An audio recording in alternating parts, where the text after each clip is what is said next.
एखाद्या स्त्रीने ठरवलं तर ती जिद्द आणि मेहनतीने काहीही करू शकते. त्याचंच एक उदाहरण पुण्यातील कल्पना प्रशांत चक्रनारायण.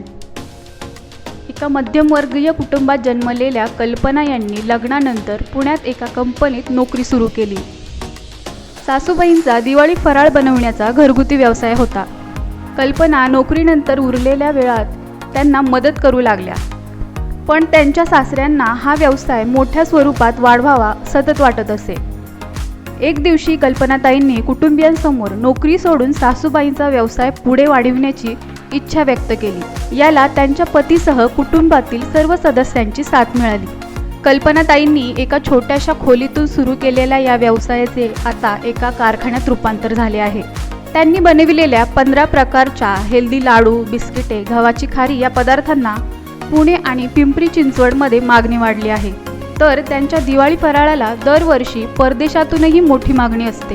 सासूने 20 वर्षापूर्वी अवघ्या 50 रुपयांच्या भांडवलात सुरू केलेल्या व्यवसायाचे सुनेने एका उद्योगात रूपांतर केले असून यातून आता वर्षाला लाखोंची उलाढाल होते. जिद्दीने नवे विश्व निर्माण करणाऱ्या कल्पनाताईंचा प्रवास जाणून घेऊया त्यांच्या शब्दात. नमस्कार, माझे नाव कल्पना प्रशांत चक्रनारायण. माझं प्रिया ॲग्रो प्रोडक्ट ह्या नावाने प्रोडक्ट आहे. यामध्ये आपण होलसेल आणि रिटेल हे दोन्ही करतो. त्यामध्ये आपले गव्हाचे बिस्किट, नाचणीचे बिस्किट, ओटचे बिस्किट हे प्रकारचे असे आपले 10 प्रकारचे बिस्किट आहेत. सगळे होलवीट आहे, मैदा नाही आहे, डालडा नाही आहे. त्याचप्रमाणे 15 प्रकारचे आपले होममेड लाडू आहेत. त्यामध्ये डालडा आपण मिक्स नाही करत, सगळे घरगुती तुपापासून बनवलेले असतात. यामध्ये मल्टीग्रेन, लहान मुलांसाठी जे आवश्यक आहेत, जे हेल्दी फूड आहेत ते आपण बनवतो. लहान मुलांना, वयस्कर लोकांना, शुगरवाल्यांसाठी जे काही प्रोडक्ट अवेलेबल म्हणजे पाहिजे असेल ते आपण त्यांना अवेलेबल करून देतो. ॲक्च्युली माझ्या सासूबाईंपासून ही बिझनेस मी स्टार्ट केला. माझी सासूबाईंनी 20-25 वर्षापूर्वी म्हणजे तेव्हापासून बिझनेस चालू करत आहे. त्याच्यानंतर माझे लग्न झाल्यापासून मी त्यांच्याकडनं शिकून आत्ता नाही म्हटलं तरी 10 वर्ष झालेत मी माझा स्वतःचा बिझनेस स्टार्ट केला आहे. त्यामध्ये आपण पहिल्यांदा घरगुती मी पण घरातनंच बिझनेस 100-200 रुपयापासून चालू केला होता. आत्तापर्यंत आपल्याकडे म्हणजे सगळे जे आहेत, जो मटेरियल जातो, जे पिंपरी चिंचवडमध्ये सगळे शॉप आहेत तिथं आपला होलसेल मटेरियल जातो, माल जातो. सासूबाईंनी ज्यावेळेस बिझनेस चालू केला, चकली, लाडू आणि लोणची हे सासूबाईंचे माझे प्रोडक्ट होते. त्यानंतर मी स्वतः बिस्किट हे ॲड केले, त्याच्यामध्ये बिस्किटचं प्रोडक्शन वाढवलं.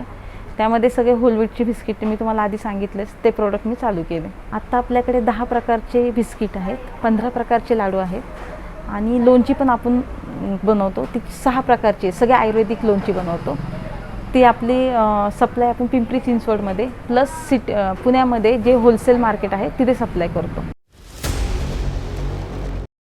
मी ज्यावेळेस लग्न झालं त्यानंतर जॉब करत होते. जॉब केल्यानंतर मुलं आणि जॉब आणि घर हे याची सांगता होत नव्हती. त्याच्यानंतर मग सासूबाईंनी की मला सपोर्ट केला की बिझनेस कर तू घरातनं. तर त्यांच्या सासूबाई आणि नवऱ्या म्हणजे मिस्टरांच्या सपोर्टनी मी आत्तापर्यंत म्हणजे बिझनेसला स्टार्ट केलं. तर आपल्याकडे 6-7 महिला आहेत, प्लस आपण घरी महिला ज्या आहेत घरी पण आपण त्यांना काम देतो.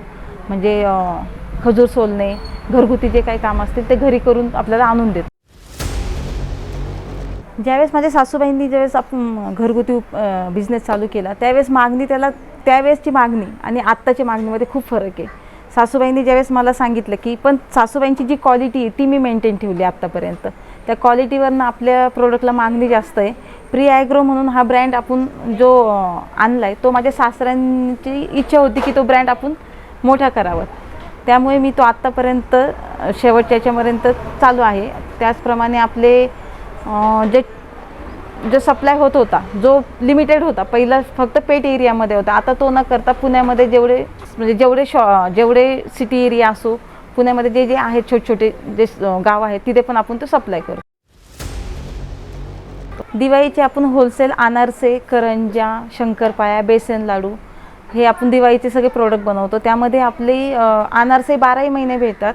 त्यात दिवाळीमध्ये खास आपण साजूक तुपातले अनारसे प्लस आपले रेग्युलर जे गुळातले अनारसे असतात ते अनारसे आपण बनवतो. ते आपले अमेरिकेला जातात.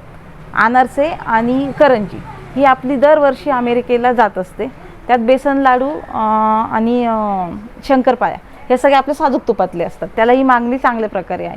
म्हणजे आपली नाही म्हटलं तरी 400-500 किलो बेसन लाडू, 2-3 हजार किलो आपले अनारसे दरवर्षी जातात. दरवर्षी आपली मागणी वाढत आहे. म्हणजे जसं जर समजा ह्या वर्षी आपले जर 3,000 जर क्वांटिटी केली तर नेक्स्ट याला आपले 500 तरी एक्स्ट्रा होतात. म्हणजे 5,500-6 हजारपर्यंत आपले जाते. आपले सध्या तसं दिवाळीचे प्रोडक्ट प्लस आपले गुळातले नाचणीचे बिस्किट, डायबिटीज बिस्किट आणि गव्हाचे बिस्किट गुळातले ते आपले बाहेर जातात. सुरुवातीला ज्यावेळेस आपण बिझनेस चालू केला अडचणी भरपूर आल्या. त्यामध्ये पण आपण त्यातनंही मार्ग काढत आपण आपलं कारखाना बाहेरच चालू केला. आणि त्यानंतर 1 वर्षही नाही झाले तर लॉकडाऊन पडलं. लॉकडाऊनमध्ये 3 वर्ष खूप हालाकीत गेले. त्यातनं पण आम्ही न हारता परत आम्ही पुढे उमेदीने चालू केलं. परत ते सगळं बॅकअप भरून काढून आता परत आम्ही त्याच स्टेपला परत उभं राहिलं. जॉब करणं हे काही चुकीचं नाही, जॉब पण केलाच पाहिजे. पण जर आपण घरातनं स्वतःचं एक हक्काचं जर काही करायचं असेल तर आपण स्वतःचं एक काहीतरी बिझनेस नाही तर ज्यात आपली आवड आहे ते जरी केलं तर ते आपल्यासाठी मोठं होऊ शकते. ती संधी आपल्याला मिळू शकते. आणि म्हणजे माझी एक इच्छा आहे की प्रत्येक स्त्रीची एक इच्छा असते की तिने काही ना काही केलं पाहिजे.